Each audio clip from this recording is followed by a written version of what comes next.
విషయాన్నైతే నీవు ఆసక్తి కలిగి ఉన్నావో ఆ ఆసక్తిని బట్టి ఆయన ఏం చేస్తాడు అంటే నీకు దాని విషయములో ఏం చేస్తాడనమాట, అభిషేకాన్ని ఇస్తాడు. అంటే అభిషేకాన్ని ఇస్తాడు అంటే దాంట్లో నీకు ఆ బలాన్ని ఇస్తాడు. దేవునికి స్తోత్రం. అదేంటంటే దాంట్లో నీకేమిస్తాడనమాట, బలాన్ని ఇస్తాడనమాట. అయితే దాంట్లో బలాన్ని ఇస్తాడు అంటే దేనికి కావాలి అభిషేకం అంటే దేవునిలో నీ ఉండటానికి కానీ, దేవునితో ఉండటానికి కానీ, దేవుని కొరకు ఉండటానికి కానీ, దేవునిలో నువ్వు బలపడటానికి కానీ, దేనికైనా సరే నీకేం కావాలన్నమాట, అభిషేకం అనేది కావాలి. ఒక వాక్యం చెప్పాలన్నా, ఒక పాట పాడాలన్నా, ఒక ఏదైనా సరే ఏది కావాలన్నా కూడా అభిషేకం ఉంటే ఇష్టం. ఎవరికి ఏది విశ్వాసం ఉంటే దాంట్లో అభిషేకం ఇస్తారన్నారు, తలాంతులు ఇస్తారన్నారు అనమాట. దానికి అది నీకు చేయటానికి. అయితే నా అయ్యా నేను ఇంటికాడ నిద్రపోతానయ్యా నాకు అభిషేకం అయ్యా అదని పెడతాడా? ఇంటికాడ నిద్రపోతాను అయ్యా నేను లేటుగా ఉంటానయ్యా దానికి కాడ అభిషేకం ఆయనకు అభిషేకిస్తాడా? మరి ఏంటికి ఇస్తాడు అభిషేకం? దేని కొరకు?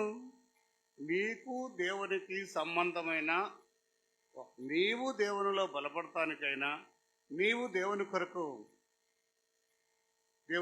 నీవు ఉండటానికైనా కావలసిన సామర్థ్యాన్ని, ఆలోచనను, కాపుదలను, శక్తిని అన్నిటినీ కూడా ఏ సమయానికి ఏది కావాలో అది అభిషేకిస్తూ కూడా అది అభిషేకం అంటేనమాట.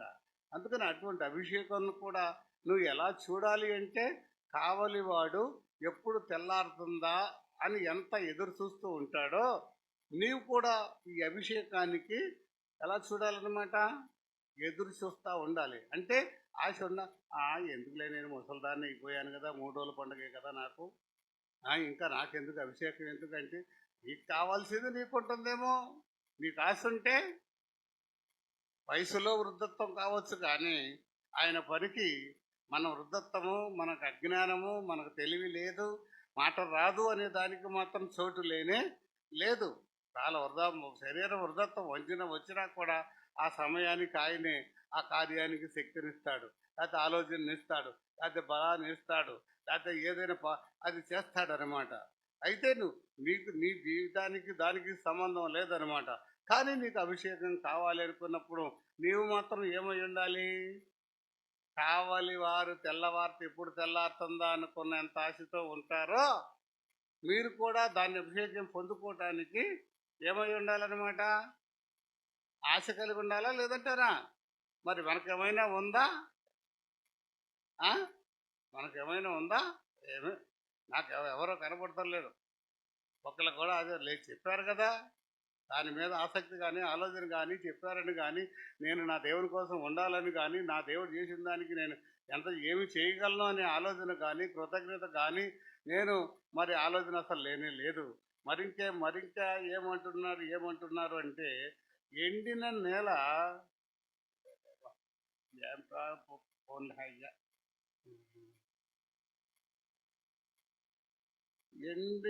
ఎండిన నేల వర్షం కోసం ఎండిన నేల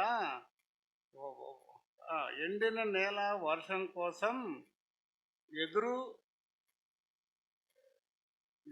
కోసం నెరలు విచ్చుచున్నా నీ కోసం చూశానయ్యా. ఎండిన నేల వర్షం కోసం నెరలు విడిచి ఉంది భూమి. ఎండిపోయిన నేల ఏం చేస్తుందంటే నెరలు విడిచేసి ఉంటుందన్నమాట.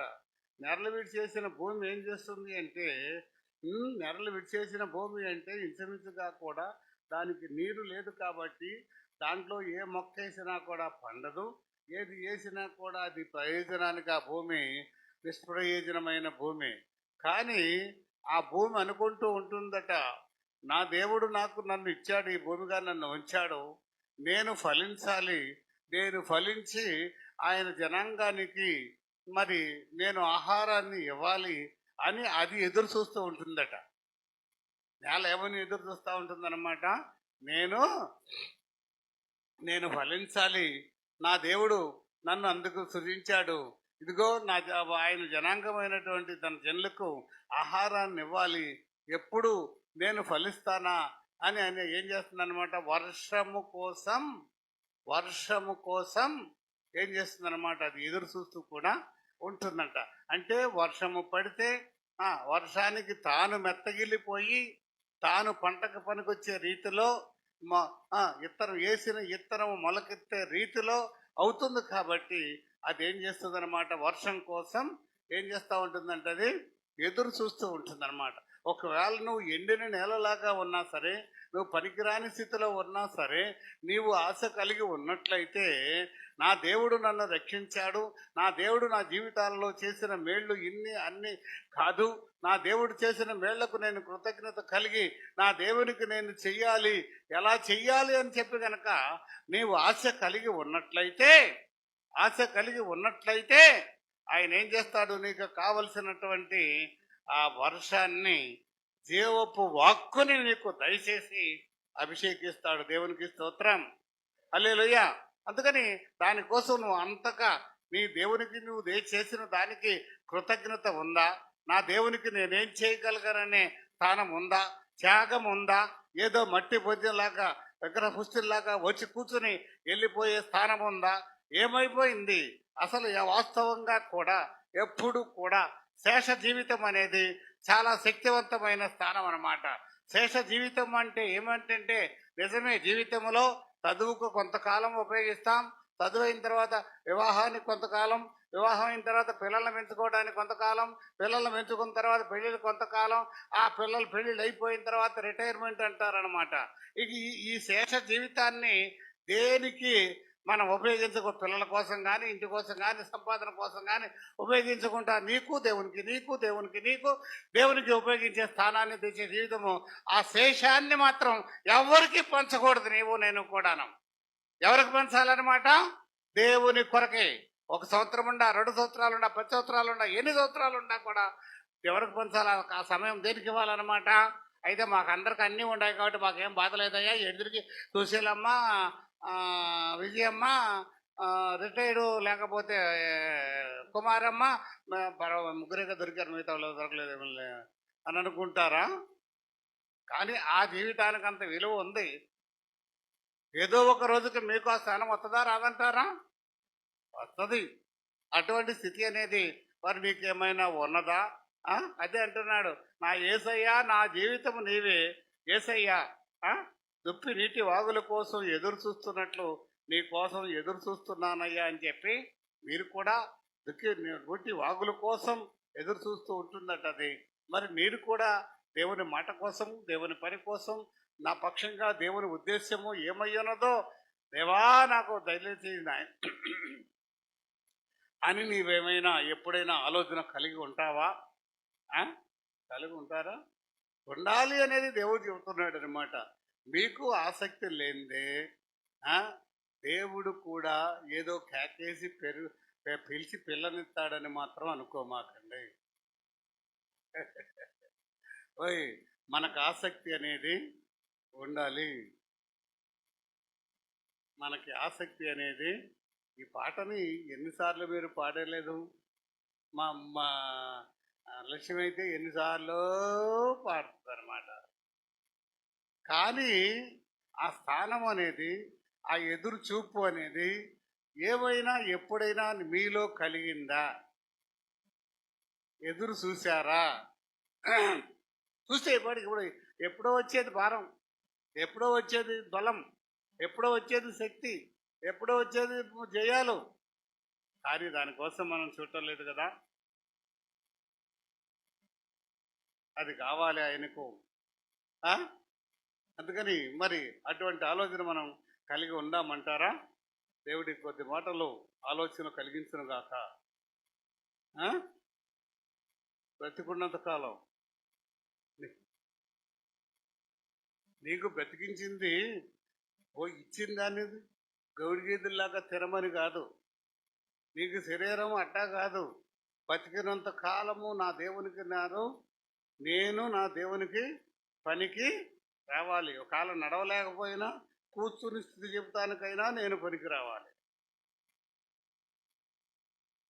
దేనికి ఎందుకు పనికిరావు? కూర్చుని స్థుతి అంటానికి కూడా పనికిరానప్పుడు ప్రాణం పోయినట్టే.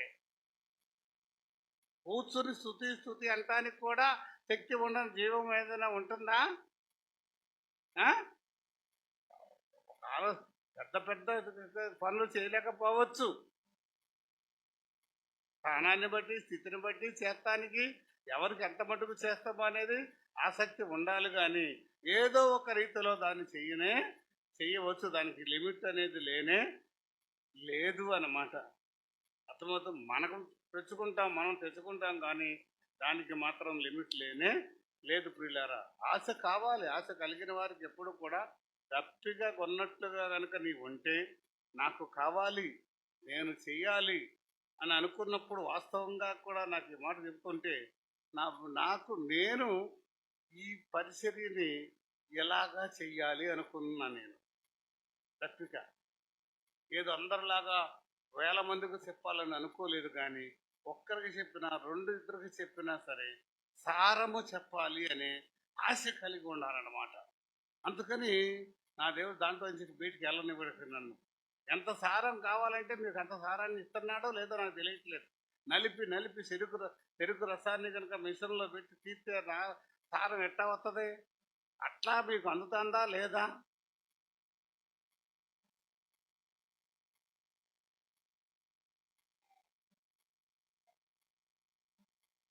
పనికిరాని వారు మీరు, కృతజ్ఞత లేని వారు మీరు. ఏ విషయంలోనైనా సరే ఆశ ఉండొచ్చు. పంప కావాలి, గోడు కావాలి, చదువు కావాలి, ఉద్యోగాలు కావాలి, పని కావాలని ఆశలు ఉండొచ్చు. దానికి దేవుడు ఇక్కడ ఇప్పుడు సమయాన్ని ఇవ్వటం లేదు. నా యందు మీరుండండి, లేకపోతే ఆత్మ యందు వర్ధిల్లండి, అప్పుడు అన్ని విషయాల్లో చూస్తానన్నాడు. కానీ నేను అన్ని విషయాలు చూస్తానులే, మీరు మాత్రం తిరిగి రండి అని మాత్రం అనలేదు. వదిలిపెట్టి పొండి అని మాత్రం అనలేదు. అవసరానికి వచ్చి తినిపండి అని మాత్రం అనలేదు. మీరు ఉండండి, నేను ఇస్తాను. వ్యవస్థ కూడా నాకు బాగానే, ఏది అవసరమో కూడా నాకు బాగానే తెలుసు అని కూడా చెప్పాడు. అర్థమైందా? అది అనమాట. సరే, మంచిది. మనం ఇక్కడ రోమాపత్రికలో ఉన్నాం కదా. ఎక్కడ ఉన్నాము మీరు చెప్తారండి? సమయం తక్కువ ఉందిలే, చెప్పేసాం కదా. సరే, చూద్దాం. చూడండి. ఆత్మయందు తీవ్రత గలవారై ప్రభువుని సేవించండి. అయిపోయింది. తర్వాత అమ్మా చదవటం నేర్చుకోండి అమ్మాయి. నిరీక్షణ గలవారై సంతోషించుచు, శ్రమయందు ఓర్పు గలవారై, ప్రార్థన యందు పట్టుదల కలిగి ఉండండి అంటున్నారు. మీరు దేవునికి సజీవ యాగంగా, మనము దేవునికి ఉపయోగపడాలి అనే ఆశ కలిగి ఉన్నట్లయితే అసలు ఉండాలి తప్పనిసరిగా అన్నమాట. ఉండటము లేదు అంటే దేవుడు మన పక్షంగా చేసిన కార్యాలకి కృతజ్ఞత లేని వారమయ్యే ఉండాము అని చెప్పాలి. అందుకని చెప్పి మరి అక్కడ అంటుంది చూడండి, నిరీక్షణ గలవారై సంతోషించుచు. ఏంటిది? ఎక్కడండి? ఏం చేయాలంట? నిరీక్షణ గలవారై సంతోషించుచు. ఆ లేఖన భాగాన్ని ఒకంత మీరు పరిశీలన చూస్తూ ఉండండి. నిరీక్షణ కలవారై అంటూ సంతోషించుతూ అంటున్నాడు అనమాట. అసలు వాస్తవంగా కూడా సంతోషము అనేది మరి ఎప్పుడు సంతోషం?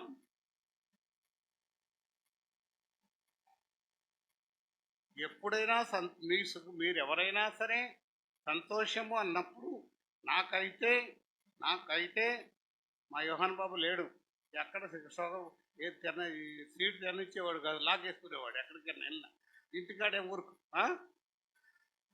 లాక్కునేవాడు. ఇంటినే మామ ఊరుకోదనమాట.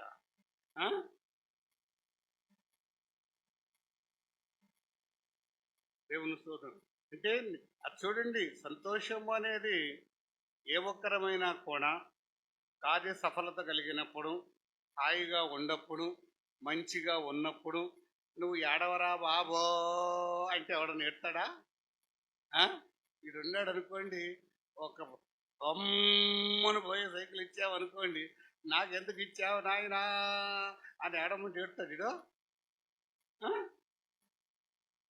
అప్పుడు ఏడవమన్నా ఏడవడం, ఏడతాడా? నీకు ఇల్లు లేదు, ఇల్లు ఇచ్చాడు అనుకోండి, నాకెందుకు ఇల్లు ఇచ్చావురా నాయనో అని ఏడమంటే మీరు ఏడుతారా? ఆ? ఎదురు చూడాలా? సంతోషించండి. సంతోషించవలసిన సమయాలు వచ్చినప్పుడు, సంతోషంగా ఉన్నప్పుడు, దేవుడు సహాయం చేసినప్పుడు, తోడుగా ఉన్నప్పుడు ఎప్పుడు కూడా సంతోషంగానే ఉంటాం. దేవుని స్తోత్రం. కానీ ఏమంటున్నాడు? నిరీక్షణ కలవారై సంతోషించండి. నిరీక్షణ అంటే ఎదురు చూసేవారుగా ఉండాలి. అంటే ఎదురు చూసేవారుగా ఉండాలి అంటే ఏదో ఒక దానికోసం, ఏదో ఒక కార్యం కోసం, ఏదో ఒక శక్తి కోసం, ఏదో ఒక పద్ధతి కోసం నీకు అది జరగటం లేదో, లేకపోతే లేట్ అవుతుందో, ఏదో ఉందో కాబట్టి దానికోసం నువ్వు ఎదురు చూడాలి. దానికోసం నువ్వేం చేయాలి? ఎదురు చూడాలి, సంతోషించాలి. అయ్యో, నేను 3 సంవత్సరాల నుంచి అడుగుతున్నానే, నాకు కొంప దొరకటం లేదే. ఇప్పుడు ఇతరకు అనేది సంతోషమ్మ సుశీలమ్మ కొంప దొరకదు. ఇప్పుడు అందో నేను చెప్పమంటారా? కొంప కట్టుకోవాలి, నాకు కొంప లేకపోతే కొంప లేకపోతే కనీసం రాయి తీసి రాయి అట్ట పెట్టి పెట్టుకోకుండా పంపించాడు. ఇచ్చాడా లేదమ్మా? తప్పదా? కానీ లేనప్పుడు కూడా నా దేవుడు నాకు ఇస్తాడు అని ఏం చేయాలన్నమాట? సంతోషిస్తూ ఉండాలి. నీకు దొరకనప్పుడు కూడా నా దేవుడు నన్ను ఇలా వదిలిపెట్టడు అని ఎలా ఉండాలన్నమాట? సంతోషంగా ఉండాలి. పరిస్థితులు సరిగా లేనప్పుడే నా దేవుడు నాకు తోడుగా ఉండి తప్పిస్తాడని అప్పుడు సంతోషంగా ఉండాలి.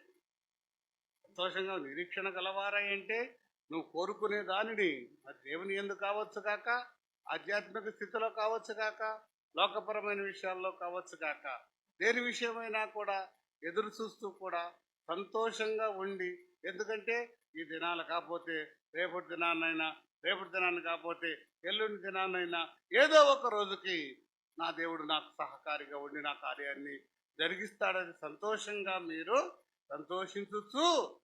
తర్వాత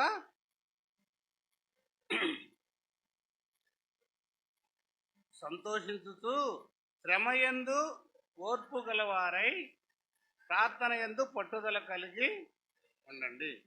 శ్రమ వచ్చినప్పుడు ఏం చేయమంటున్నారు? ఓర్చుకోవాలి. శ్రమలో ఏం చేయాలన్నమాట?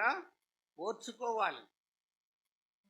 ఓర్పు అన్నా ఓర్చుకోవటం అన్నా అంటే ఓర్పు శ్రమ పెట్టేది. ఓర్పు శ్రమ పెడుతూ ఉంటుంది, బాధ పెడుతూ ఉంటుంది, ఇబ్బంది పెడుతూ ఉంటుంది, అవమానాలు తెస్తూ ఉంటుంది, ఇబ్బందులు తెస్తూ ఉంటుంది, మార్గాలు దొరకవు శ్రమల్లో కూడా. అప్పుడు కూడా ఎలా ఉండాలి అంటున్నారనమాట? ఓర్పు గలవారై ఏం చేయమంటున్నాడు? కొడుకుని నిద్రపోమంటున్నాడా? ఏం చేయమంటున్నాడు? ప్రార్థన చెయ్యండి. అప్పుడు ప్రార్థన చెయ్యండి. పట్టుదల కలవారై ప్రార్థన చెయ్యండి. నువ్వు దేని మూలంగా మరి శ్రమ అనుభవిస్తున్నావో, శ్రమ సంభవించిందో, మార్గాలు మోయబడ్డాయో, లేకపోతే ఏ స్థితి వలన నీవు దానిని జయించలేకపోతున్నావో, దానికోసం, మార్గం కోసం, దేవుని ఆలోచన కోసం, దేవుని చిత్తం కోసం ఏం చేయమంటున్నారనమాట? ప్రార్థన చెయ్యాలి. మనం ఎక్కడ ఉంటుంది? ఎప్పుడైతే ఏదన్నా వచ్చిందంటే కాడి పారేత్తం మనకు అలవాటు అనమాట. దొంగెద్దులు పాపతనమాట. ఏంటది? ఏదో చెబుతారు కదా, దున్నేటప్పుడు దూడల్లోనంట, తినేటప్పుడేమో ఎద్దుల్లోనంట. దున్నేటప్పుడు దూడ అంటే దుక్కుకు పనికిరాదు కదా, అప్పుడు అక్కడ తప్పుకుని తిరుగుతారనమాట. తినేటప్పుడు అంటే చక్కగా పనిచేసేస్తుంది ఎద్దు. పనిచేసేసిన ఎద్దుకి సాయంత్రం పూట చక్కగా ఉలవలు తవుడు అవన్నీ ఉడకేసి పెడతారనమాట. అప్పుడు మాత్రం ఎక్కడ చేస్తుంది అనమాట, అప్పుడు మాత్రం ఎద్దుల్లోకి చేరి మొక్కుతూ ఉంటుంది అనమాట. అలాగే పనిచేసేటప్పుడు కానీ దేవునితో ఉండేటప్పుడు కానీ దూడల్లాగా ఉందాము. ఆశీర్వాదాలు అనేప్పుడు మందులు వస్తారు కొంతమంది, నేను చూస్తూ ఉంటాను. అదిగో వచ్చేసింది తిన్నాము అని కనుక రండి అనగానే కొంతమంది ఏం చేస్తారు, అప్పుడు దాకా ముగ్గురు పట్టుకుంటారు. ఈ మాట అనగానే డక్కని వచ్చేస్తారు, ముందలు వచ్చేస్తారనమాట. కాదు కాదు కాదు, అలా ఉండాలి. ఎప్పుడు ఆసక్తి విషయంలో మాంచత లేకోకుండా పట్టుదల కలిగిన వారమై మనం ఉన్నప్పుడే మనము దేవుడితో ఉండగలం, రాణించగలం, ప్రయోజనాలను చూడగలం, దేవుని ఎందుకు కూడా వర్ధిల్లగలం, ఆత్మ ఎందుకు కూడా బలమైన సాధనాలుగా ఉండగలం. ఊరుకుని ఉన్నంత మాత్రాన కానే కాదు. అది ఎప్పుడైనా సరే ఓర్పు కావాల్సినప్పుడు ఓర్పు అనేది క్రియల్లోనికి రావాలి. నిరీక్షణ అన్నప్పుడు నిరీక్షణ అనేది ఏమవ్వాలి, క్రియలలోనికి రావాలి. క్రియలలోనికి రావాలి. అప్పుడే నీకు ఆ స్థానం అనేది వస్తుందన్నమాట. మనం చెప్పారు కదా, ఏం చేస్తాడట, ఏం కొలిమిలో, శ్రమలు అనే కొలిమిలో పెడతాడంట, పరీక్ష పెడతాడంట. శ్రమలు ఇచ్చి కొలిమిలో పెట్టి ఏం పెడతాడన్నాడు, పరీక్ష పెడతాడు. ఈ శ్రమలో నన్ను చూస్తారా లేదా, నేను అసలు జ్ఞాపకం ఉండానా లేదా, తప్పుకుపోతారా, కాడి కిందకు పారేస్తారా అని చూస్తూ ఉంటాడు అనమాట. ఆయన కూడా పరీక్ష ఏంటంటే కదా మరి పరీక్షలో. అందుకని ఎప్పుడు కూడా మనము ఏం చేయాలని చెప్పుకున్నారనమాట. నిరీక్షణ గలవారమై సంతోషిస్తూ కూడా దేవుని యందు, శ్రమ వచ్చినప్పుడు ఓర్పు కలిగిన వారై ప్రార్థనలో కూడా పట్టుదల కలిగి దేవుని యందు చూస్తూ కూడా ఏం చేయాలంట, మనము కలిగి ఉండి. తర్వాత పరిశుద్ధుల అవసరములలో పాలు పొందుతూ శ్రద్ధగా ఆతిథ్యము ఇచ్చుచుండి. తర్వాత ఏమంటున్నారంట,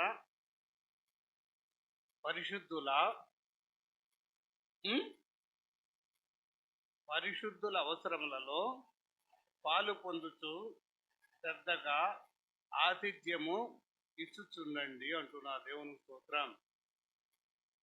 ఈ పరిశుద్ధుల స్థానాలు అనేవి ఎవరు పరిశుద్ధులు ఏమిటి అనే దానికి కూడా అబ్రివియేషన్ అనేది మనం చెప్పాలన్నా కూడా పరిశుద్ధపరచబడే స్థానాల్లో కూడా అవసరములలో పాలు పొందుతూ శ్రద్ధగా ఆతిథ్యము ఇవ్వండి అంటున్నారనమాట. అంటే ఇదేదో మరి ఎవరికో ఇవ్వమని ఆలోచన అనేది కాదు, కానీ ఇచ్చే స్థానం అనేది కూడా మరి ఆ స్థానం అనేది అవసరమై ఉండదు అని చెప్తూ కూడా అపోస్తలుడైన పౌలు అంటాడు కొరింథీ పత్రికలో, ఒకానొక చోట అంటాడు కదా. అపోస్తలుడైన పౌలు ఎక్కడంటాడంటే ఆ మాట,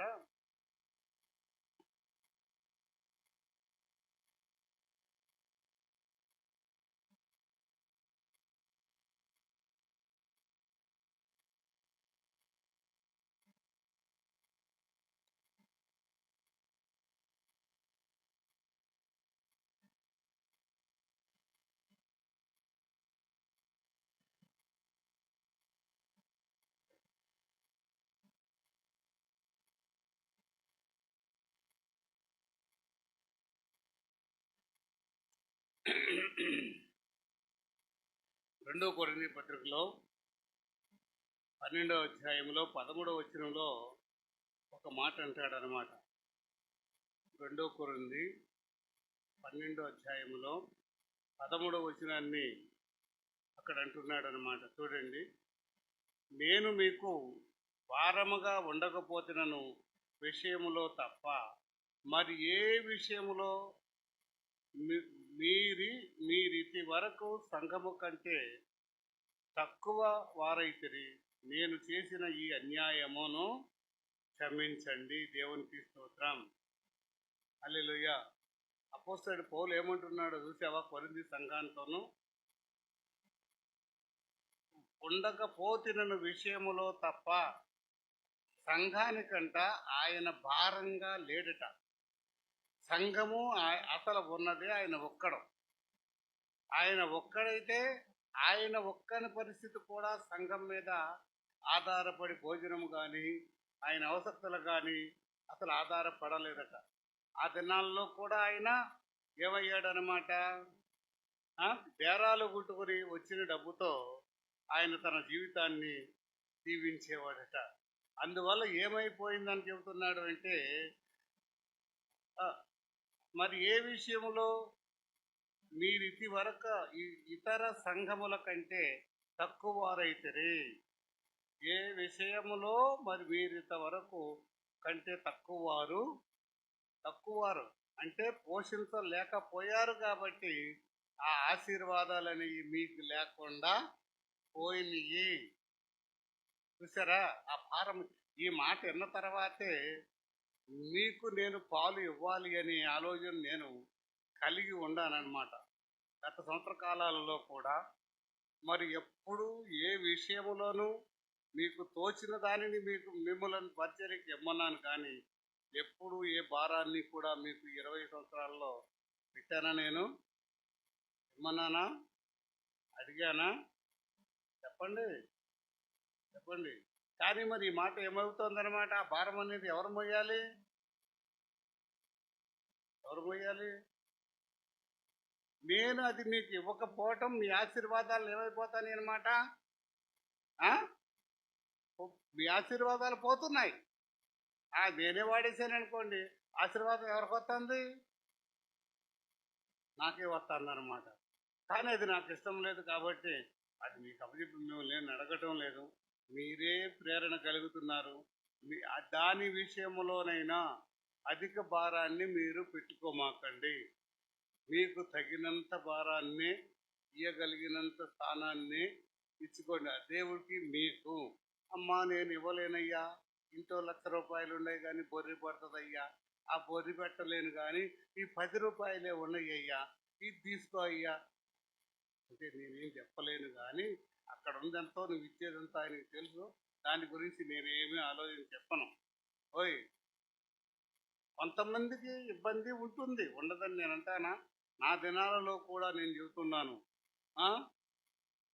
వెళితే ఇవ్వాల్సి వస్తుందని లేక మానేసిన సమయాలు ఉన్నాయి.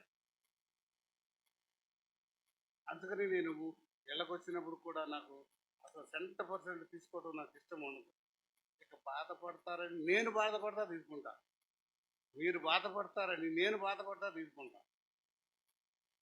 నాకు అది ఇష్టం ఉండదు. ఎందుకంటే నాకు కొన్ని దినాలలో ఆయన వస్తే ఇవ్వలేకపోయానే అనే బాధ కూడా నాకు ఏడిపించేది అనమాట. ఇప్పుడు నేను వచ్చినా కూడా ఎవరన్నా అనుకుంటారేమో, అనుకోవచ్చు కదా, అనుకోవచ్చు. ఆ సమయంలో ఏం చేస్తావమ్మా? ఆ సమయం ఎట్లాంటిదో నువ్వు చూసావా? నేను చూసానా? ఏమీ పోవు. ఎందుకు పోతాయి? ఇంటికి వచ్చినప్పుడు ఇచ్చే పావు. మీ ఆశ కొద్ది ఇస్తున్నారు నాకు. ఇంటికి వచ్చి అది పద్ధతి. అది దైవసేకుడిని ఇంటి కోసం రూపాయి కోసం నేను వచ్చానా? అది అనొద్దు. ఎక్కడిచ్చినా, ఎప్పుడు ఇచ్చినా, ఏ రూపంలో ఇచ్చినా అది దేవుందే కానీ నాకు ఇచ్చింది మాత్రం కానే కాదు. నో డౌట్, అందులో సమస్య లేనే లేదు. అది మీరిచ్చిన మీ ఆశీర్వాదం కోసం ఇస్తున్నారు కానీ నా పోషణ కోసం ఇవ్వటంలో లేదు. నా దానికి ఆలోచన మారాలి ఎప్పుడు కూడాను. తెలిసిందా? అది నేను కోరుకోవట్లేదు. అందుకని ఎప్పుడు కూడా సంతోషంగా ఉంటూ కూడా మన జీవితాలను ముందుకు సాగించాలి అనే ఆలోచన కలిగిన వారమై మనం ఉంటూ కూడా ఇంకా తర్వాత ఏమంటున్నారో చూడండి. పరిశుద్ధుల అవసరతలో పాలు పొందుతూ శ్రద్ధగా ఆతిథ్యము, పరిశుద్ధుల అవసరతలో అంట పాలు పొందుకుంటూ అవసరతలో పాలు పొందండి. అవసరం వచ్చినప్పుడు మాత్రమే ఏం చేయాలి? పాలు పొందండి. తర్వాత ఆతిథ్యములో, ఆతిథ్యం అంటే ఏంటి? ఆతిథ్యం అంటే, అతిథి అంటే చుట్టం. అతిథి అంటే ఎవరన్నమాట? గెస్ట్ అనమాట.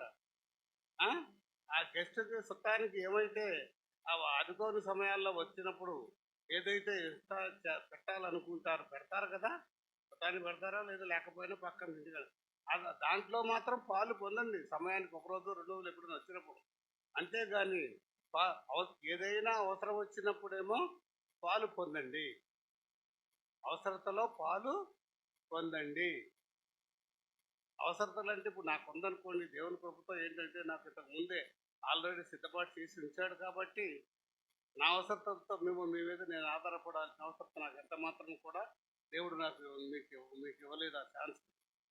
కానీ కొన్ని సంఘాలకు వచ్చేటప్పటికి మరి అవసరత అనేది తప్పనిసరిగా సేవకునికి ఉంటుంది. అవసరత వచ్చినప్పుడు ఏదో ఆ పిల్లలకో ఇంట్లోకో ఏదో అనారోగ్యం వచ్చింది అనుకోండి, మరి అనారోగ్యం వచ్చినప్పుడు ఏంటో పాలు పంచుకోండి, అది మీకు ఆశీర్వాదం.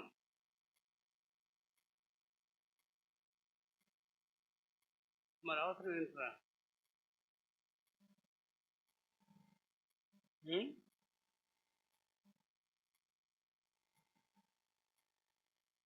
పాపం కొడుక్కి తండ్రి ఒక్కడే ఉంటాడా, 10 మంది ఉంటారా?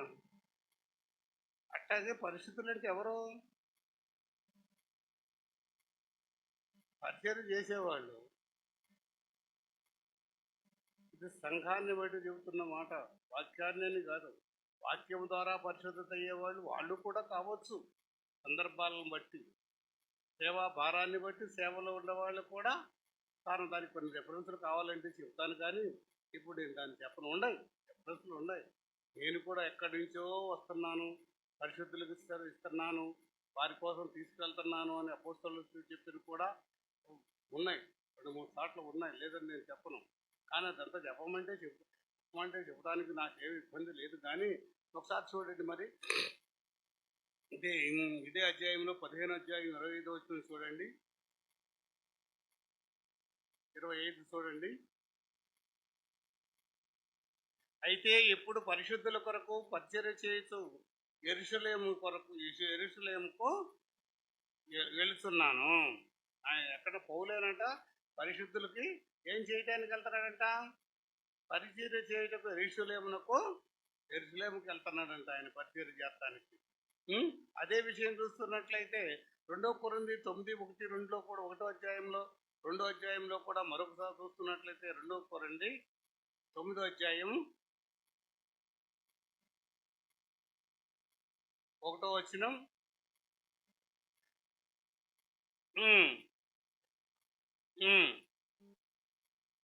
నాకు అగత్యము లేదు పరిశుద్ధుల కొరకై ఈ పరిచర్యను గురించి మీకు పేరు రాయటకు నాకు అగత్యము లేదు.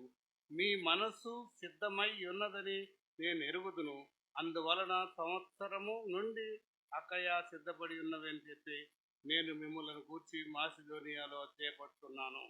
అంటే మీరు పరిశుద్ధులకి అక్కడ మీరు పరిచర్య చేస్తున్నారు అనే సంగతి నాకు తెలుసు కాబట్టి నేను సంతోషంగా ఉన్నాను అని చెప్తున్నాడు అనమాట. అర్థమవుతుందా? అదనమాట చేయటం అంటే, అదనమాట. అందుకని అవసరంలో పాల్గొందు శ్రద్ధగా ఆతిథ్యం ఇచ్చుతుండడి.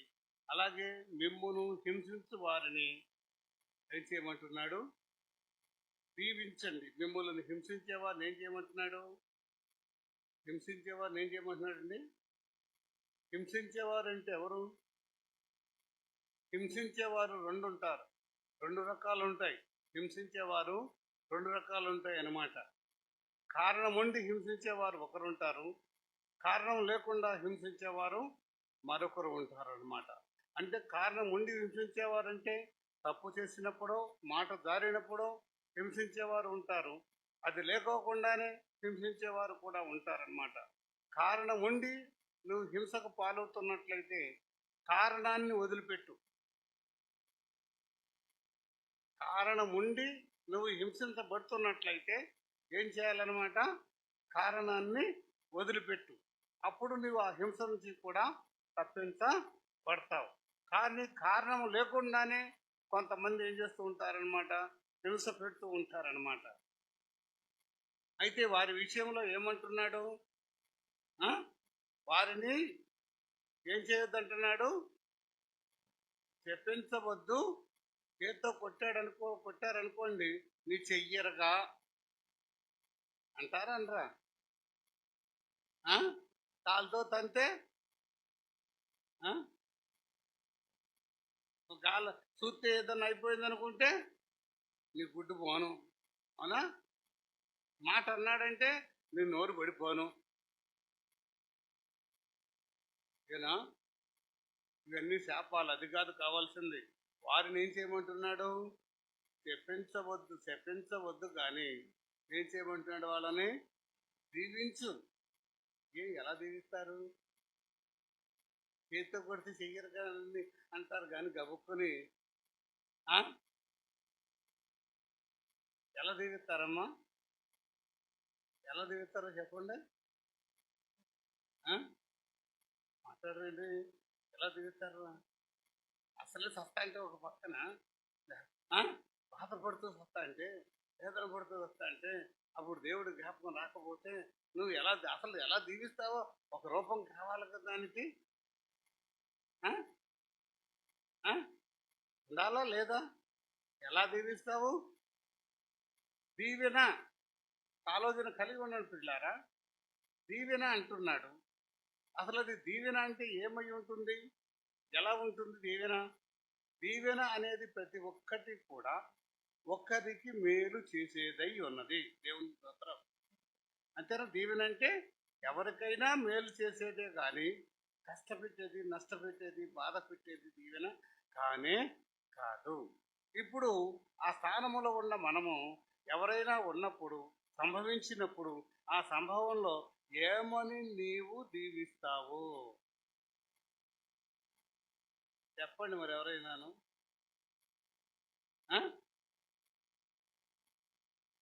సంఘములో కాదు, మా సందర్భంలో ఉన్నప్పుడు, నువ్వు శ్రమలో ఉన్నప్పుడు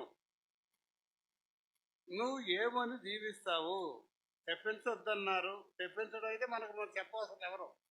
నీ చెయ్యరుగా, నీ కాళ్ళెరుగా, నీ ముక్కు, నీ కళ్ళు బాను, ఇవన్నీ శాపాలు అయితే మనకు తొందరగా ఎట్ట వచ్చేస్త ఎరబాటు, సినిమా రీల్ వచ్చేసినట్టు వచ్చేస్త ఎరబాట. కానీ దేవుడు అది ఒప్పుకోవటం లేదే. మరి ఏం చేయమంటున్నారు? ఏం చేయాలి? ఏం చేయమంటున్నారు అంటే దీవించు అంటున్నాడు. దేవునికి స్తోత్రం. ఏమని దీవిస్తారు మీరు? ఏది అతనికి ప్రయోజనంగా ఉంటుంది? ఆపద నుంచి తప్పించు నాయన అంటే నీకోసం చేస్తున్నావు నువ్వు.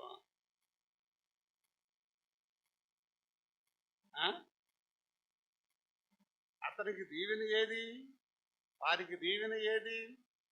వారు ఆ స్థితి నుంచి తప్పించబడటం అనేది దీవెన. అర్థం కాలేదా?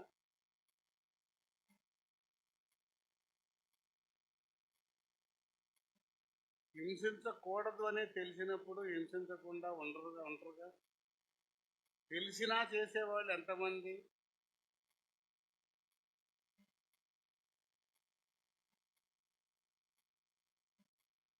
అది బోధ మాత్రమే కానీ క్రియ కాదరా.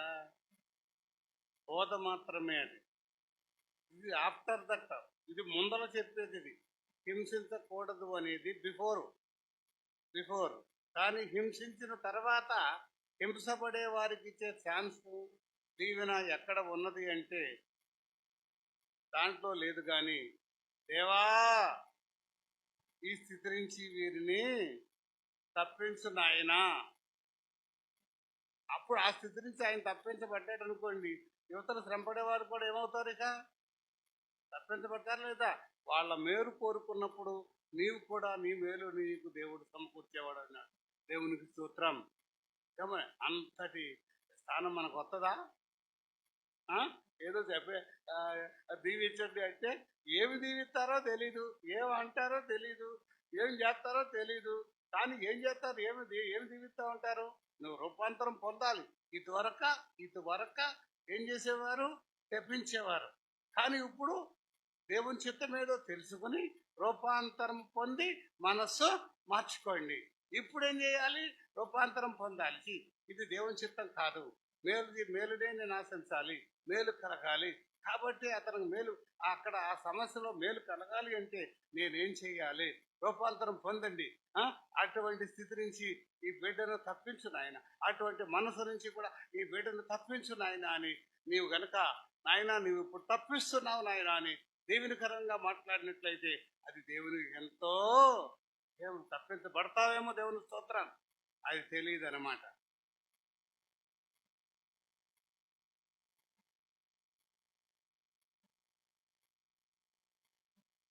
ఇదే విషయంలో రాలేదు వాళ్ళ వీధుడు గారు. ఆయన కొంచెం ఇబ్బంది పడేది కాబట్టి మా దగ్గరకు వచ్చి రోజు చాలా రోజులు కూడా ఫోటోని తల్లి గారి కూర్చునే ఉండేవాడు. ఏడుతూనే వచ్చేది చాలా రోజులు, అడిగి కూడా ఏడుతూనే వచ్చేది చాలా రోజులు. ఏదో కొద్దిగా గొప్ప మనం దేవునితో ఉన్నాం కాబట్టి ఎందుకు చెబుతున్నాను ఏమిటి అంటే ఒక స్థానం అనమాట, దేవస్థ స్థానం, కానీ మన కాదు. ఏంటమ్మా అంటే ఎవరు ఏదో ఒకటి చెప్తూ ఉండేది. వస్తారు, తప్పదది, తప్పనది. కానీ ఎందుకు వస్తాను ఏంటి అమ్మా అని ఆలోచించి నువ్వు ఏమన్నా మాట్లాడమా,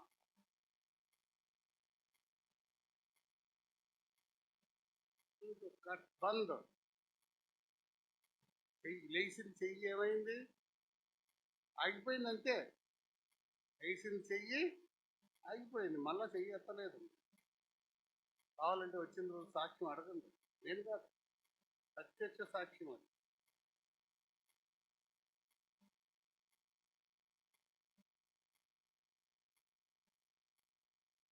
ఎక్కడ ఉన్నది, ఏ స్థితిలో ఉన్నది? దైవాన్ని శక్తిని ఆశ్రయిస్తున్నావా? పద్ధతిని ఆలోచిస్తున్నావా? దేవుని ఉద్దేశాన్ని నువ్వు మననం చేస్తున్నావా? నీకు దేవుడు సహాయం ఎలా ఉంటాడు? అందుకని ఏమంటున్నాడు, నేను ఏం చేసేవాడిని ఏం చేయమన్నాడు? హింసించే వారిని ఏమొద్దు, దీవించండి. తర్వాత దీవించండి కానీ దీవించండి చెప్పాను కదా, దీవించండి కానీ చెప్పించవద్దు. తర్వాత సంతోషించు వారితో సంతోషించండి. ఏడ్చే వారితో, ఈ ఉద్యోగం బాగా ఉందనుకుంటాను, ఈ ఉద్యోగం బాగుందండి, సంతోషించే వారితో సంతోషించండి. ఏమండి, ఎవరికైనా ఏదైనా కూడా సంతోషమైన కార్యం జరిగింది అంటే, సామాన్యంగా మనం అక్కడ ఉందాము అంటే ఆ విషయములో మరి ఏ సంతోషకరమైన విషయం జరిగినా కూడా మంచిది జరిగినప్పుడు దేవునికి స్తోత్రం నాయనా, మంచి కార్యం జరిగించావు నాయనా అని ఆ కుటుంబంతో పాటు ఆ వ్యక్తితో పాటు మనము సంతోషపడుతూనే ఉంటాము. సామాన్యంగా ఉంటుంది, అంటారా లేదంటారా? ఉంటుంది సామాన్యంగా. కానీ ఉన్నప్పుడు అది నీకు ఎందుకు చెప్పాలి, మీకు ఎందుకు చెప్పాలి?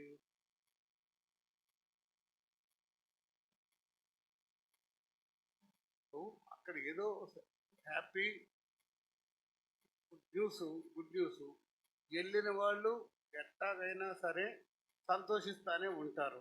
సామాన్యంగా సంతోషించకుండా ఉండరు. ఉంటారంటారా? ఉంటారంటారా? కానీ వాళ్ళ కోసం చెప్పాల్సిన పని లేదు దేవునికి. వెళ్తారు. ఏ విషయంలో అయితే ఆ కుటుంబము అక్కడ ఉండాలి సంతోషిస్తారో, వీళ్ళు ఏం చేస్తారంటే లోపల ఏం చేస్తుంటారు?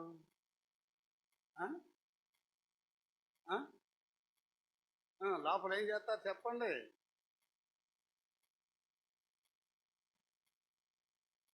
పూర్తిని ఆలోచన చెప్పడానికి, ఒక కారు కొన్నాం అనుకోండి, చూస్తానికి వచ్చారు, వచ్చిన తర్వాత బాగానే ఉందంటే బాగుంది. కానీ లోపలేమో ఏమనుకుంటాడు, ఎక్కడి నుంచి వచ్చింది వీడికి, ఇది లేకుండా ఉంటే పోయేదే, నాకంటే ఎక్కువైపోయాడే. అవునా కాదా? సంతోషించే వాళ్ళతో సంతోషించటం అనేది దేవుడు చెప్పింది కాదు. నీవు ఒకవేళ మనస్సులో అసూయ కలిగి ఉన్నావేమో, దానిని గురించి సంతోషించలేకపోతున్నావేమో, అందుకు నువ్వు ఏడవకోకుండా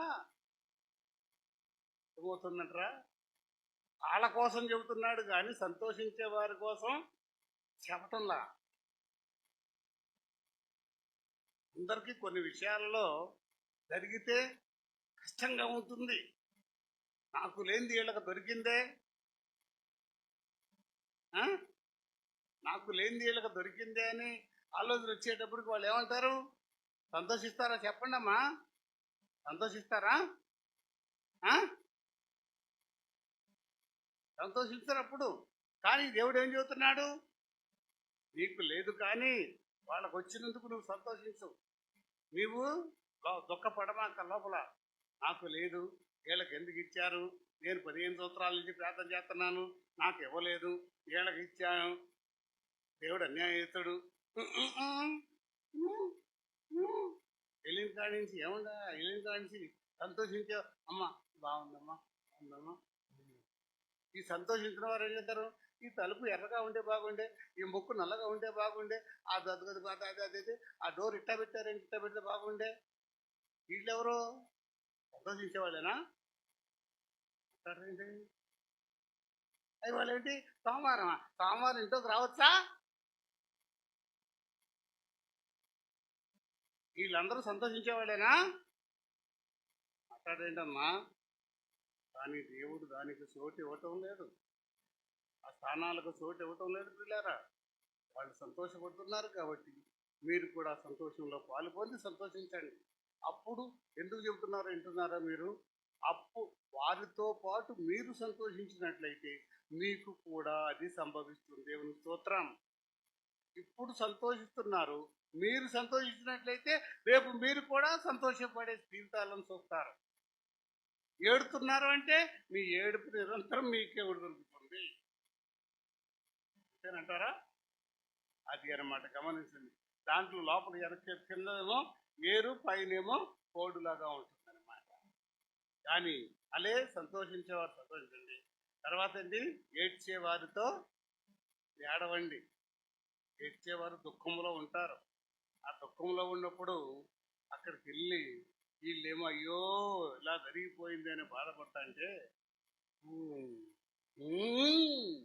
ఇలాగే జరగాలి.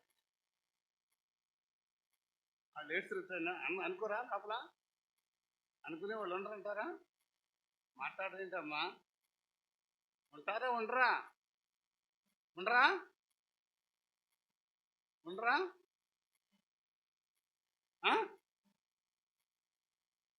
ఖచ్చితంగా కొంతమంది ఉంటారు, అక్కడ అనకపోయినా అలాగే జరుగుతుంది, అలాగే జరగాలి అని అయ్యో వీళ్ళకి ఈ స్థితిలో జరిగిందే దేవా అని ఆ దుఃఖములో పాలు పంచుకునేవారుగా మీరు ఉండండి. మీరు ఆ దుఃఖానికి దూరం అవుతారు. కానీ ఆ దుఃఖం పాలు పంచుకోకుండా మీరు కనుక దాన్ని దుఃఖించుకోకుండా నవ్వుకుంటా పోతే రేపు పొద్దున్నే మీరు ఏడుతుంటే దుఃఖించి ఏడ్చేవాళ్ళు ఎవరుంటారు? అందుకని అటువంటి మనస్సు అనేది ఉండకూడదు. దేవుని స్తోత్రం. మీ మనస్సులో మార్చుకోండి, రూపాంతరం పొందండి. అప్పుడే దేవుని చిత్తం అనేది మీ జీవితాలలో ఏమవుతుందన్నమాట, జరుగుతుంది. ఎన్ని జరుగుతాయంటారా మన జీవితాల్లో? జరుగుతాయా? జరుపుకోండి అని దేవుడు చెబుతున్నాడు, జరపండి అని దేవుడు చెబుతున్నాడు, ఆలోచించండి అని దేవుడు చెబుతున్నాడు.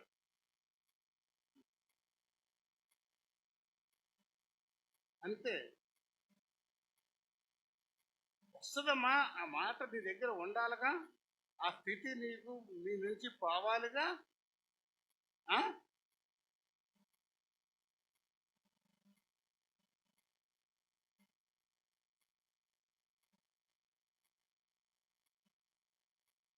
తెల్ల చీర కట్టుకొచ్చింది అనుకోరు, పేడకొచ్చేది రోడ్డు మీద, ఈమెమో పేడకొచ్చేదని బాధపడతా ఉంది. తెల్ల చీర అడ్డం ఎక్కిపోయింది, కొట్టాలి ఎట్ట కొట్టాలి అనుకునే మనసులు ఉండవంటారా? ఉన్నవా చెప్పండి. ఇవేమో బయలుదేరిన కాంచి నేను చీర చూసావా, నేను చీర చూసావా, ఆ చీర ఎట్టం చూసావా, కళ్ళు మొదలెట్టుంది.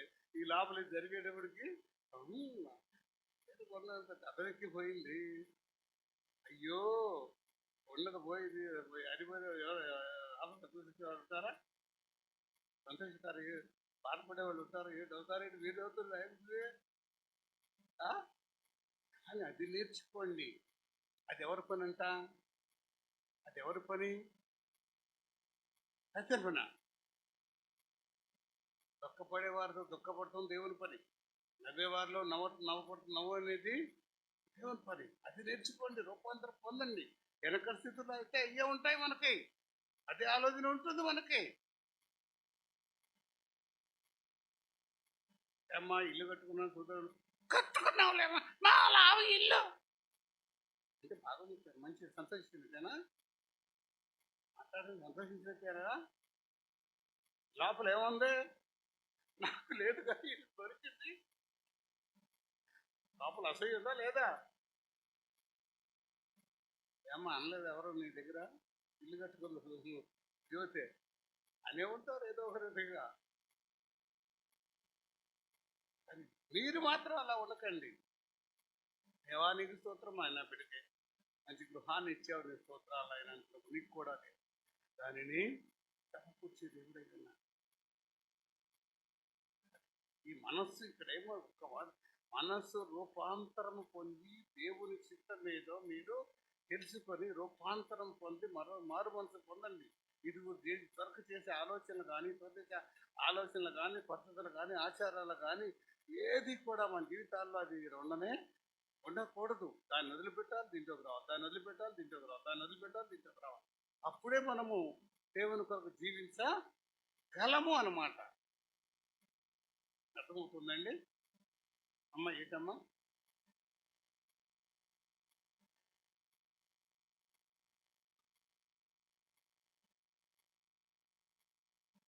ఆఫీసుల్లో ఉద్యోగము ఒక పద్ధతి ప్రకారం ఉంటుంది.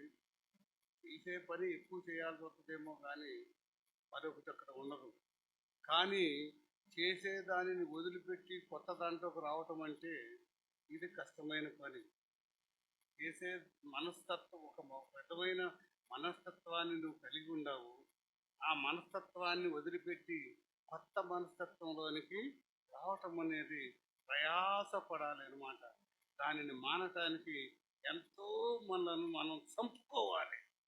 అంత పౌరుషం లేని దాన్నా, చేతగాని దాన్నా, శక్తి లేని దాన్నా, నాకు పలుకుబడి లేదా, నాకు లేకపోతే ధనము లేదా, ఎన్ని ఎన్ని ఏమవుతాయి? దేవునికి వ్యతిరేకమైన స్థితిలో ఉండాలి, దేవునితో కలవలేదు అనమాట.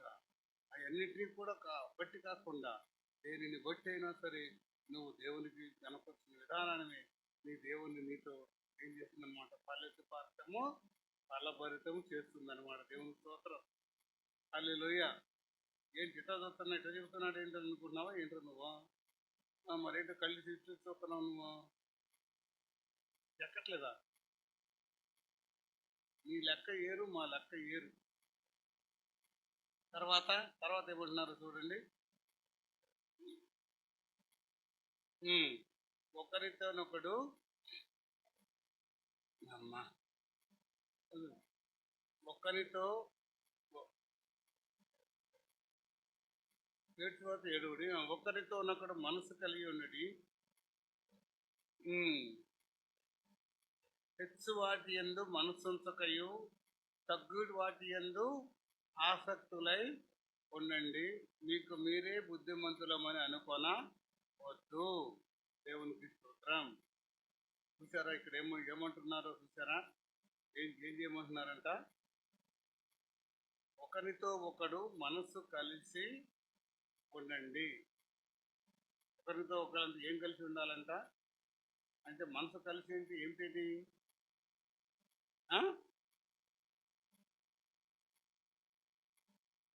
అందరికీ ఉంది మనసు,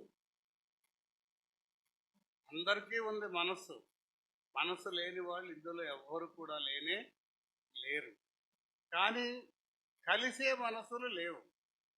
ఏమి లేవన్నమాట. కలిసే మనసులు లేవు కాబట్టి ఏం చేయమంటున్నాడు? ఒకని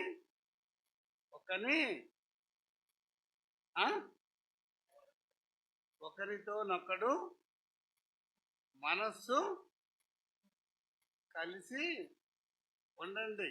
ఒకరితో ఒకడు మనస్సు కలిసి ఉండండి అంటే కలిసి ఉంటాయనా, కలిసి ఉండవనా? కలిసి ఉండాలని చెబుతున్నాడు.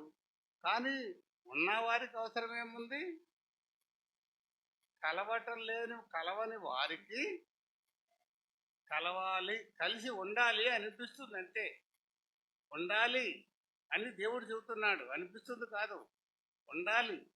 ఎట్టా కలుగుతుంది? అది కావాలి ముందల. ఆ? ఎలా కలుస్తుంది అసలు అది?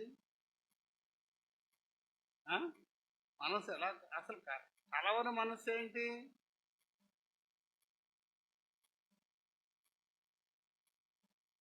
ఏనా? కలవని మనసు ఏంటి? కలిసి ఉండమని ఒకరితో మనసు ఒక కలిసి ఉండండి అంటున్నాడు. కలిసి ఉండేవాళ్ళకి అవసరం లేదు. కలవని మనసు ఏది?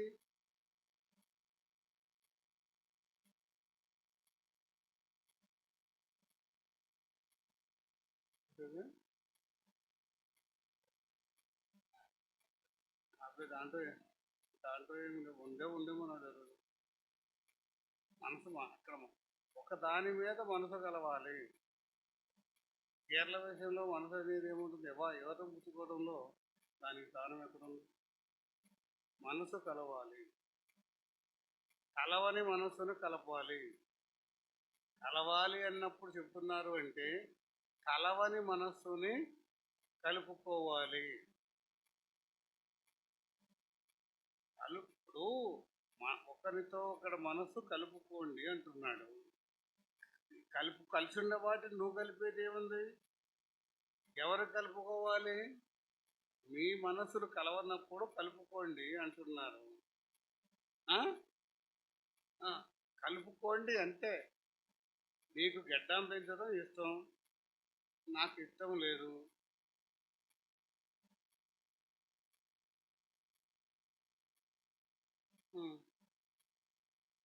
నువ్వు షేవింగ్ చేసుకోవాలి, లేకపోతే నేను కూడా పెంచుకోవాలి, అంతేనా? నువ్వు షేవింగ్ చేసుకోవాలి, లేకపోతే నేను కూడా పెంచుకోవాలి. నాకు పెంచడం ఇష్టం లేదు, నీకు షేవింగ్ చేసుకోవడం ఇష్టం లేదు. ఏం చేద్దాం మరి? ఎట్లా కలుస్తాయి?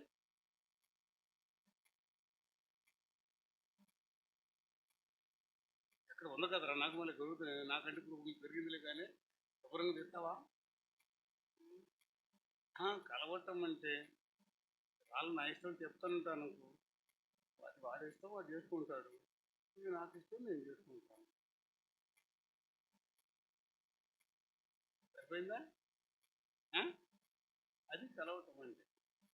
ఏ పనిలోనైనా సరే భేదాభిప్రాయం వచ్చినప్పుడు ఆ అభిప్రాయాలను ఏం చేయాలన్నమాట, వారికి అప్పచెప్పేసి మన వారితో ఏకీపించడం అనేది ప్రధానమైన స్థానంగా చెబుతున్నారనమాట.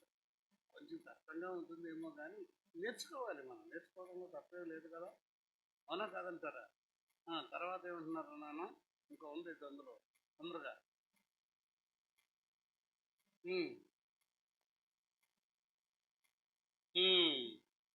ఏంటో దేని మీద ఉండకూడదు అనమాట. హెచ్చు వాటి యందు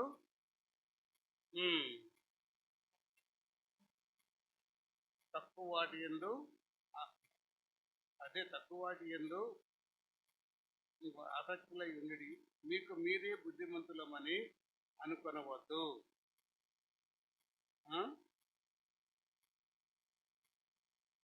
సరా? ఎందుకని? ఏమిటి? హెచ్చు వాటి యందు ఏముండొద్దంట? మనసు పెట్టుకోకుండా ఇంకా తక్కువ వాటి యందు ఆసక్తులై ఉండండి అంటున్నారు. అంటే అసలు ఆలోచన చేయవలసిన సామాలు మనం ఆలోచన చేయలేమేమో, కానీ మరి ఈ హెచ్చు వాటి యందు ఏం చేయమంటున్నారు? ఆసక్తిని చూపమన్నారా, వద్దంటున్నారా? చూపమన్నారా? హెచ్చు వాటి యందు ఆసక్తి చూపమంటున్నారా?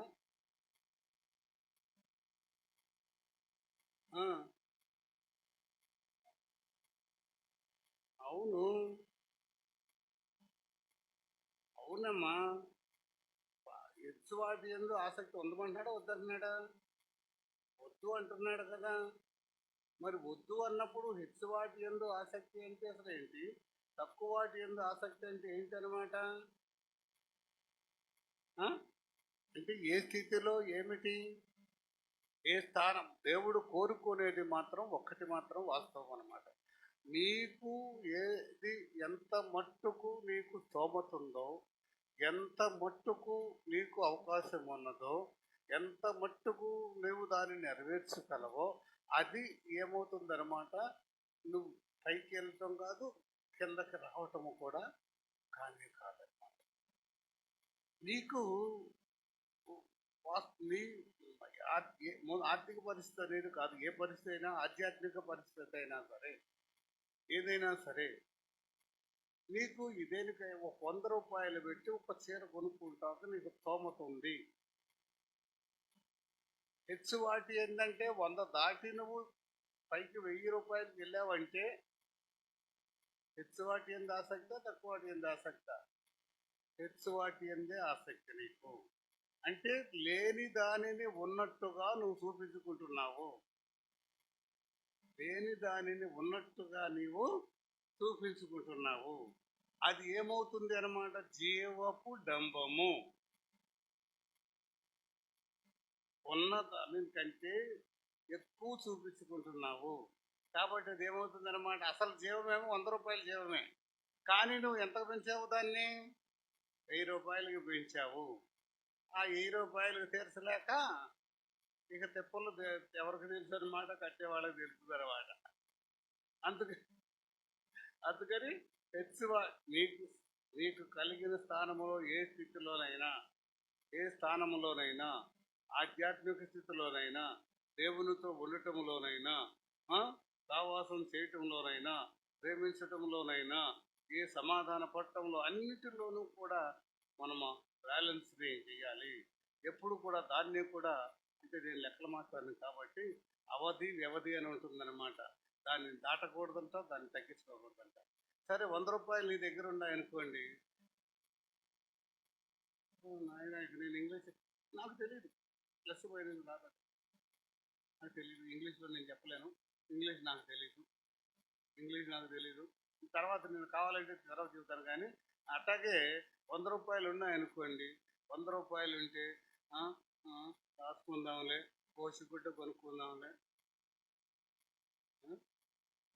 100 రూపాయలు కోసిగుడ్డ అయితే ఎంతకు అవుతుంది? 10 రూపాయలకు వస్తుంది కదమ్మా.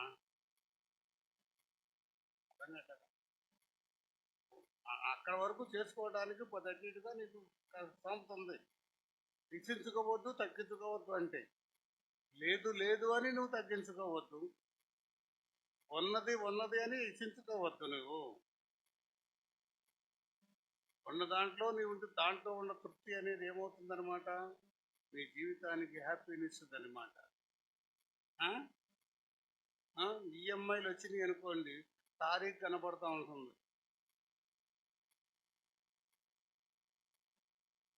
ఈఎంఐలు అంటే వాయిదాల పద్ధతిని కట్టే సొమ్ము, వారపాళ్ళ సొమ్ము, నెలవారీ సొమ్ములు కడతారు, చూసావా? అవుతుందమ్మా. నెలవారీ సొమ్ములు వచ్చేటప్పటికి గురువారం వాడు వస్తాడనుకోండి, గురువారం వచ్చేటప్పటికి మన పని ఎట్టా ఉంటుంది? ఉంటే ఎట్టా కూడా కట్టేస్తారనుకోండి, లేవనుకోండి, ఏం చేద్దాం ఇప్పుడు? లేనిపోని టెన్షనే కదా. అందుకనే దేవుడు ఏమంటున్నాడు అనమాట? నిన్ను నీవు హెచ్చించుకోవద్దు. మాకు టీచర్ గారు ఉండేదనమాట, ఇప్పుడు ఉందో లేదో నాకు తెలియదు, కానీ రెండు మాస్టారు మా ఇంటికి వెళ్దాం రండి అన్నారు. వెళ్ళిన తర్వాత, ఏమండి ఇది ఏంటి, మా అమ్మాయి ఏంటి అమెరికా నుంచి 3 రూపాయలు తెప్పించిందండి, ఇదండి లండన్ నుంచి వచ్చిందండి, ఆ చీపురండి ఎక్కడికి ఈ చెప్తా కూర్చున్నారు. అంటే ఏంటి మరి ఎందుకు ఆ ఊరికి మర్యాద కోసం కదా రమ్మని. ఆఖరికి తీరా చూస్తే 3 నెలలకు చూస్తే అన్నీ ఎత్తుకుపోయారు. ఎవరు ఎత్తుకుపోయారు?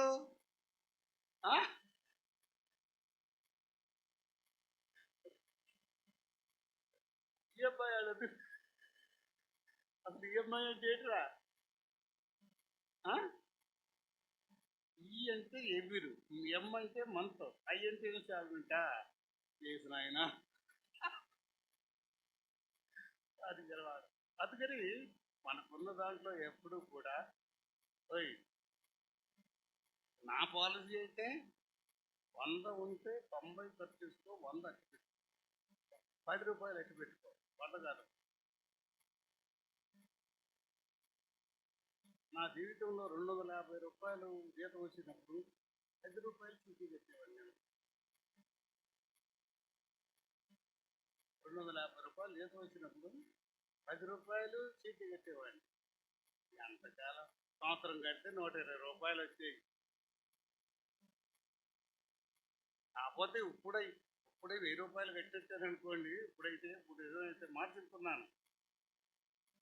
అలా అలా మనం దాన్ని మెయింటైన్ చేసుకోవడంలో ఉంటుంది. కానీ మనం వెళ్ళిన కొద్దీ కూడా ఈ అమ్మాయిలు అనేవి అది సుఖాన్ని పెట్టే కాదండి. నా ఉద్దేశంలో మాత్రం సుఖాన్ని పెట్టే కాదు. నేను ఒప్పుకోను అసలు. నేను 100కి 100 పాళ్ళు కూడా ఒప్పుకోను అనమాట. నువ్వు దాంతో సుఖపడుతున్నానని నువ్వు అనుకోవచ్చేమో, కానీ అంతకంటే ఎంతో కష్టపడుతున్నారు మీరు దానికోసం. ఎంత కష్టపడుతున్నారు అంటే చెప్పలేనంత కష్టపడుతున్నారు. అదే అందుమూలంగా ఆ రేట్లు పంపొచ్చింది నాకు. మా మోజిత్ గారు అన్నారు ఆ రోజుని, దేవుడికి ఏమో స్లాబ్ వేసి అడిగినా ఇంటికేమో రేట్లు వేసుకున్నాడు అన్నాడు. ఆ రోజున వాస్తవంగా కూడా రేట్లు వేస్తే రేట్లు స్లాబ్ వేస్తే 30,000 అయిపోయేది. కానీ వాడు 3 లక్షలు అయినా అవ్వదు దానికి. ఆ 30,000కే కూర్చున్నాను. అందుకని ఏంటంటే ఉన్న దాంట్లో సర్దుకోండి, కానీ హెచ్చించుకోమాకండి, తగ్గించుకోమాకండి. విధంగా చూస్తే కొన్ని ఇబ్బందులు ఉంటాయి, కానీ దేవుడి సహాయం ఉన్నప్పుడు ఎప్పుడు కూడా సాధన రాదు. ఎందుకంటే ఇప్పుడు మా కుమారుని చదివించాలి అంటే, మరి ఆ రోజు నేను అప్పు చేసి చదివించాలంటే కష్టం రా నాయన నేను మరి అని చెప్పి, నువ్వు ఏదో వెళ్తానన్న పాలిటెక్నిక్కి వెళ్తానంటేనే వద్దని ఐటీఐలో చేర్పించాను. ఎందుకంటే అప్పు చేయాలని.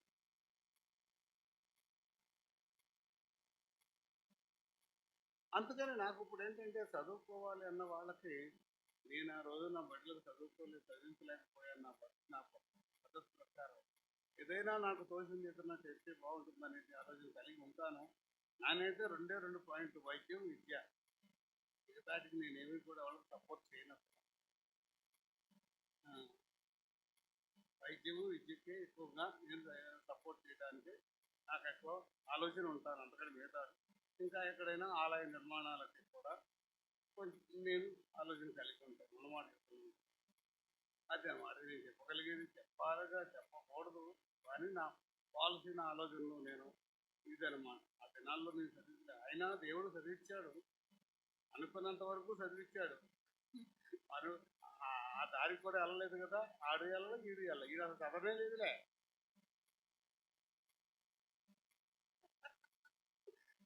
ఆడైతే పాలిటెక్నిక్ పూర్తి చేశాడు, ఏఈ దాకా ఏదో గెలిచాడు కట్ట. అంత మొత్తానికి పోస్ట్ ఏఈ వచ్చింది. అదేనా తర్వాత చేశాడు, కానీ అప్పుడు నేను చేయించలేకపోయాను అనేది నేను అనుకుంటా. చాలా మంది కూడా కొంచెం ఇబ్బంది పడుతూ చదివిస్తారు, మంచిదే. అలా ఆ రోజు నేను అనుకుంటాను, ఆ రోజుని అనుకోకుండా ఉండబట్టే వాళ్ళు చేయగలిగారు, కానీ నేను చేయలేదు. కాబట్టి ఏదైనా నా వంతుగా నేను నాకు చేతనైనా చేస్తే బాగుంటుందనే ఆలోచన కలిగి ఉంటాను. కాబట్టి అప్పుడప్పుడు అటువంటి అడుగులు వేస్తూ ఉంటాను, కానీ దాని వేరే ఆలోచన అనేది ఏది కూడా అవసరం లేదు. దేవుడి కొద్ది మాటలు ఫలింప చేయను గాక. ఆమేన్.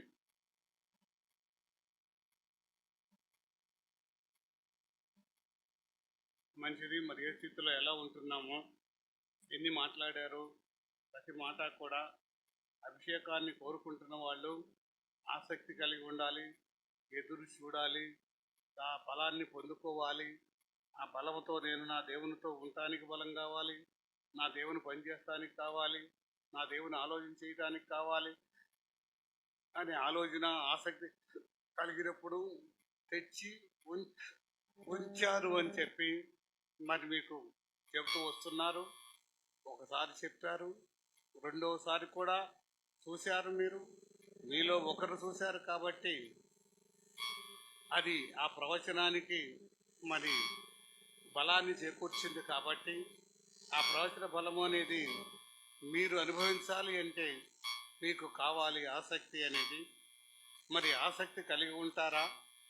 లేకపోతే అనాసక్తితో ఏదో మన్ను తిన్న పెంజేరుల్లాగా కదలలేక, వినలేక, పొందుకోలేక, జీవించలేక, జీవిస్తున్నామంటూ జీవిస్తూ కూడా అలాగే జీవితాలని గడుపుతూ ఉంటారా?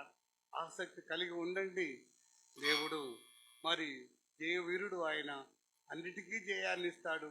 మీకు కూడా జయాన్ని ఇచ్చే దేవుడై ఉన్నాడు. కాబట్టి మరి ఆయన మాట విని జీవపు ఊటగా మీరు ఉన్నట్లయితే, మీ ఆలోచనలో ఉన్నట్లయితే ఫలభరితం కావటానికి ఎంతైనా కూడా